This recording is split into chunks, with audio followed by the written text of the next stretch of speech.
Good evening, IPA members and friends. I'm sorry I couldn't be with you this evening. There's no richer woman on earth and few more controversial people in Australia. Gina Rinehart is said to be worth $30 billion. It all comes from Australia's mining boom, but that's now weakening as Chinese demand waivers. And Miss Rinehart has decided to use a rare public appearance to blame Australia's high costs for the slowdown. We must get realistic, not just promote class warfare.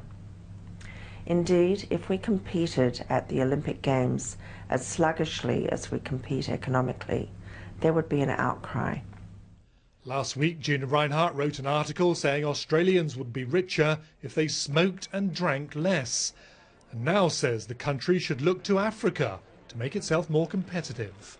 Africans want to work, and its workers are willing to work for less than $2 per day.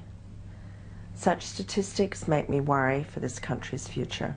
No, I most certainly don't. But the idea that Australians should be paid on a par with Africans was brushed aside by the Labor Prime Minister. It's not the Australian way to toss people $2, to toss them a $2 gold coin and then ask them to work for a day. We support proper Australian wages and decent working conditions for Australian people. It's probably fair to say that most Australians are either in awe or are appalled by Gina Rinehart. Over the past few months, she's been involved in a very public, very bitter dispute with her own children over control of the family fortune. But now she's turned her attention to the nation's wealth, which is what makes her so fascinating and so controversial. It's not the first time Gina Rinehart and the government have clashed. The government wants a redistribution of mining profits.